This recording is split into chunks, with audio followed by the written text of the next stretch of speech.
Bonjour et bienvenue dans cette vidéo dans laquelle je vais vous parler d'une grosse phase de doute que je viens d'avoir au poker.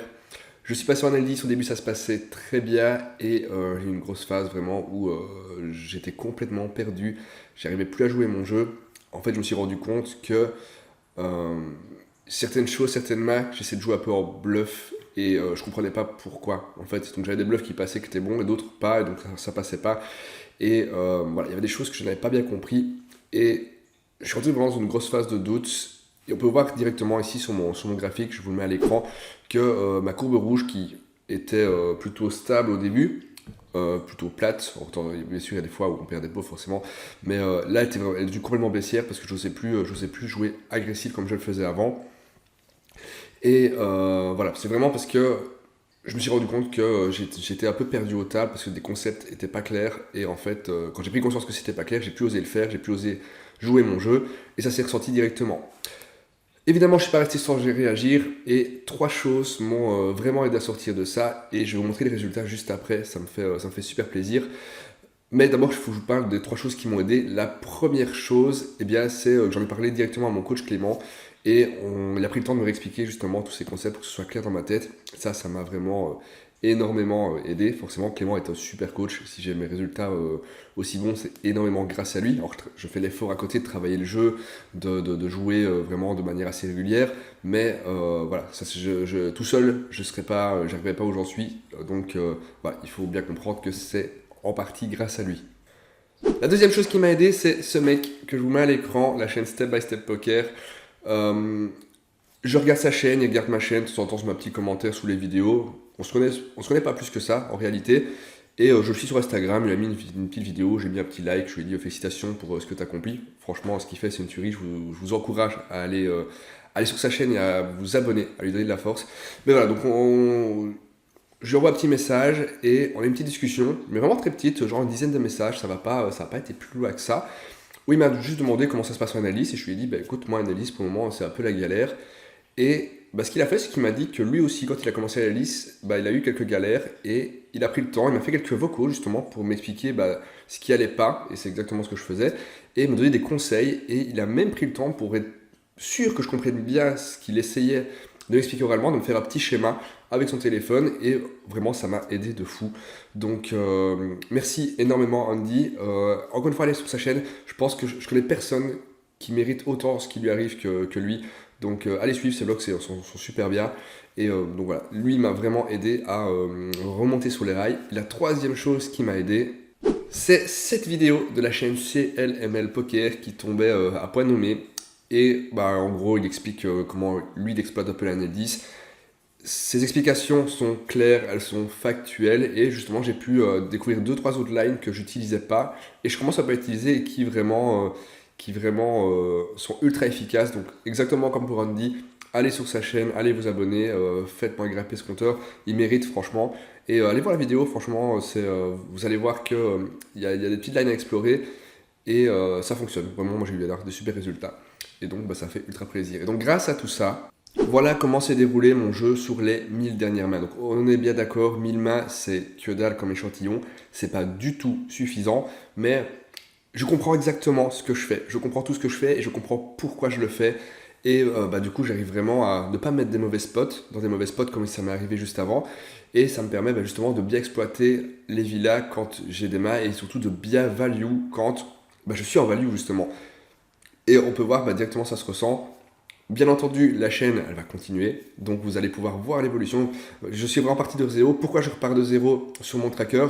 Parce que là, mon jeu, c'est pas le même que ce que j'ai joué juste avant. J'ai des nouvelles notions que je vais appliquer, et donc j'ai envie de traquer en appliquant ces notions-là. Parce que en vrai, mon jeu évolue tellement, ma façon de jouer est tellement variable dans le temps que j'ai envie de savoir, ok, en jouant de cette façon, voilà ce que ça donne. Et là, bah, pour le moment, je suis ravi de ce début. Et bah, je pense que je vais pouvoir continuer comme ça un bon petit bout de temps. Et vous allez pouvoir le suivre. Maintenant que ça c'est fait, c'était une intro un petit peu longue, on va passer sur quelques matchs justement où j'ai fait des grosses erreurs en NL10 parce que c'est la NL10, c'est pas la NL5, c'est pas la NL2 et je vais vous montrer tout ça. Et donc nous voilà sur la main numéro 1, paire d'As, donc ça c'est une main qu'on aime toujours avoir. J'open, la small blind défend. Ici tous les joueurs qui vont être contre moi sont des joueurs plutôt pas trop récréatifs. On va dire pas trop récréatifs, c'est pas des gros réguliers non plus, mais voilà, c'est des joueurs qui jouent quand même régulièrement, et donc c'est pas des dégénérés. Donc, contre ce genre de joueurs, on va voir que mes plays vont chaque fois être mauvais. Alors que dans un premier temps, moi je pensais que j'avais pris des setups, mais en réalité, je devais trouver le fold, et donc c'est pour ça qu'on partage ces mains, parce que c'est important de pouvoir trouver le fold, donc on attaque directement. Il fait pot, donc pot ça monte de la force, c'est moi qui open, il donc bet pot. Bon, bien sûr, on a paire d'as, on a tirage 4, on a l'as de carreau, donc on peut pas se coucher. Donc là, je pense que le call est toujours obligé. Et là, il fait 2 tiers pot sur le carreau qui sort. Il peut ne pas avoir le carreau forcément. Les villas qui donc bet en général, alors quand il donc bet pot, ça apporte quand même de la force, mais c'est pas, en général, c'est pas des nuts, c'est pas des grosses mains. J'ai tirage à as de carreau pour la couleur, donc je paye encore une fois. Hop, petit bug. Je chope le valet, du coup je chope ma quinte. Et là, qu'est-ce qu'il fait? Il fait pot.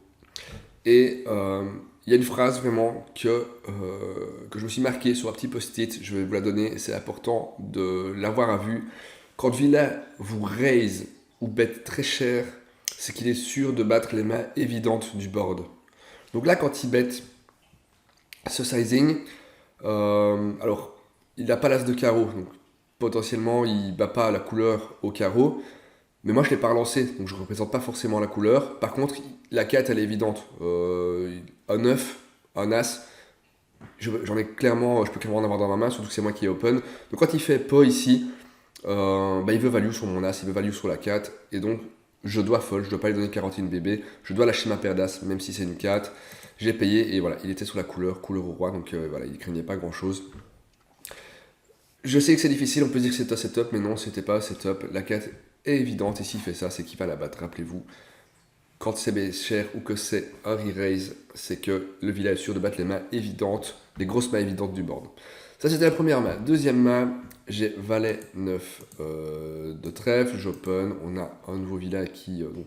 Les mecs qui flattent en small blind en général, c'est quand même pas des grands joueurs, mais bon, c'est un joueur qui était quand même fréquemment table. Et là, board un peu embêtant, très connecté, mais j'ai du backdoor trèfle. Il donc bet encore une fois. Donc bon, on va pas fold évidemment, il fait 2 tiers pot, je call. Je pense que je peux re-raise. J'aurais pu re-raise d'ailleurs parce que j'ai énormément d'équité sur ce board. Le 2 de trèfle sort, il bet petit. Du coup, je me dis qu'il crée la couleur, donc je re-raise à peu près x3 et là il fait tapis. Quand il fait tapis, avec la couleur qui vient de sortir, et que moi je le raise, je représente cette couleur. Donc quand il fait tapis, qu'il raise, bah, il a de grandes chances qu'il ait la couleur, voire peut-être mieux, parce qu'avec la doublette du 2, ça peut donner des foules. Et ma couleur, elle est qu'à hauteur valet, donc je suis battu par des couleurs aux dames, roi, as. Donc en fait, ma main, elle est pas si bonne. Et encore une fois, là, je dois juste trouver le fold, je dois pas payer. J'ai payé et on voit qu'il avait la paire de cartes, donc il avait le full. Je répète, quand il a re-raise ou bet très cher, c'est qu'il est sûr de battre les mains évidentes du board. Là, même une 4, la 4 pouvait aussi être évidente avec 2, 3, 4, à 5. Enfin voilà, il pouvait me mettre des mains. Le board est très très connecté. S'il fait tapis, c'est qu'il est clairement devant. Donc, même si c'est une grosse main, et sur le moment, je me dis, bah, il peut avoir des couleurs moins bonnes, mais j'ai pas osé la lâcher, j'ai pas pu la lâcher. Et c'est là qu'en fait, c'est des big blinds que j'économise, et en fait, ça fait monter les bébés 100, puisqu'on arrête de donner des big blinds inutilement à Villa. Ma numéro 3, alors, As Valet off, Villa open, je 3 bet, donc cut-off contre SB contre cut-off.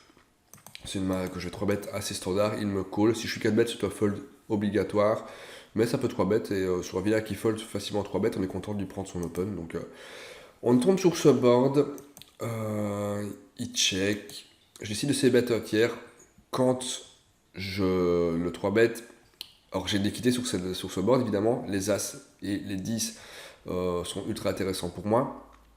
Et puis quand c'est moi qui raise, j'ai des rois, j'ai des As-Roi dans ma main, j'ai des As-Dames dans ma main, j'ai des Rois-Dames. Donc en gros le board est quand même très connecté à ma range, donc je vais faire fold le maximum de choses, juste avec un petit C-bet. Donc je bet, il call, le 10 sort, moi je chope ma 4, je suis très content de choper ma 4, il check, je fais assez cher, et là, Villa call. Donc en vrai, potentiellement, il peut avoir une quinte.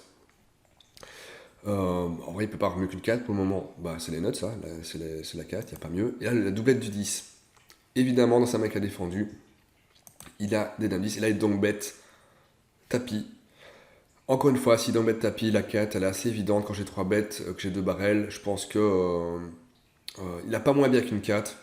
C'est pas un spot de bluff que Villa peut prendre. Et alors là, c'est très difficile à comprendre. C'est Clément a pris vraiment le temps de bien m'expliquer. Si jamais je call, sachant qu'il a au mieux, enfin au moins bien, sachant que le moins bien qu'il est c'est une 4, on va split, donc je vais rien gagner, voire même je vais perdre du rec, donc je vais perdre de l'argent si je call et que le moins bien qu'il a c'est une 4. Et s'il a mieux que la 4, s'il a n'importe quelle full, eh ben je perds tout mon stack. Donc en fait, je ne gagne pas d'argent dans ce spot si je call. Je sais que c'est difficile à comprendre, mais il faut fold, tout simplement. La 4, elle est plus assez bonne. Le Villa ici, c'était un joueur vraiment régulier. Il va jamais faire ça avec moi bien que la 4, donc je ne bats rien en fait. Je ne bats rien et j'ai pas pu trouver le fold. Il avait Dame 10 de KO. Il a touché à la river, bien joué à lui. Voilà, ça arrive de temps en temps. On peut se dire que c'est un setup, mais non, je devais trouver le fold river et je pense que maintenant je vais y arriver. Mais sur le moment, bah, j'étais un peu dégoûté forcément. Et bah, je pensais que c'était juste pas de chance. Mais non, en jouant bien, on peut éviter ce genre de choses. Ensuite, on passe à la dernière main. Peut-être la plus difficile. Je clique pas au bon endroit. Peut-être la plus difficile. Villa open, Villa flat. Je défends avec As de suité. J'aurais pu squeeze. Mais voilà, c'est une main que j'aime bien défendre aussi. Sur ce board, on a énormément d'équité. Le premier vilain donc bet une petite big blind, évidemment ça représente rien, et là je fais une erreur, c'est que je call, alors qu'en fait j'ai tellement d'équité, j'ai tirage, enfin non j'ai une open-ended, pas une open-ended, j'ai une gut shot, j'ai tirage couleur, j'ai hauteur as, donc plein d'équité. Donc en gros j'aurais dû raise et faire gonfler le pot parce que j'ai une main qui me permet de le faire. Lui se couche sur le petit, donc je pense qu'il est à côté du board, et là je touche ma couleur, il s'est bet un tiers. Je décide de le raise, et là encore une fois, j'ai la couleur, je peux le raise vraiment beaucoup plus cher. Là j'ai les notes, il n'y a rien qui me bat. Donc j'aurais pu faire plus cher. En plus, le joueur était voilà, régulier, récréatif, mais plutôt quand même récréatif. Il me call, là le 3 sort, et là il donc bet petit, il lead. Quand il fait tout petit comme ça, bah, ça représente pas grand chose. En vrai, ça représente pas non plus un Villa qui va essayer de bluff pour voler le pot. Ça représente rien, je t'ai relancé juste avant, la couleur elle est évidente. Je pense pas que. Alors, il peut se dire peut-être que. Pardon, je sais pas pourquoi il fait ça. Je sais pas pourquoi il ferait ça. Mais je relance, évidemment. J'ai une énorme main, j'ai tirage couleur à l'as, j'ai la meilleure des couleurs. Et là, il me reshove à tapis. S'il me reshove, encore une fois, la couleur elle est évidente, je l'ai relancé sur la couleur.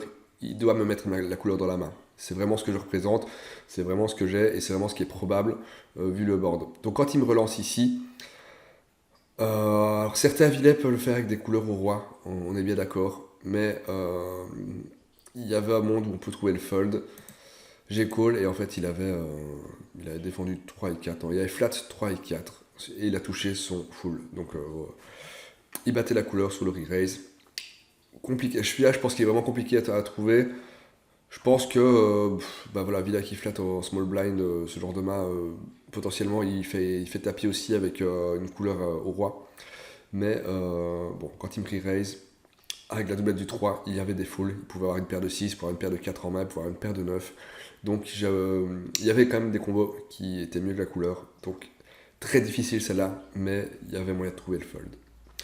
Voilà, j'espère que cette vidéo vous aura plu, que ces petites mains vous auront plu. C'est un format un peu différent de review de mains que j'ai eu. Dites-moi d'ailleurs dans les commentaires si ce genre de vidéo vous plaît. Ça peut être intéressant pour moi de le savoir. Comme ça, je peux essayer de faire des vidéos un peu plus thématiques sur certains types de mains à jouer.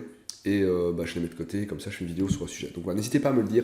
Sur ce, je vous souhaite une bonne fin de journée. À bientôt pour de prochaines vidéos. Bon jeu au table. Ciao, ciao tout le monde.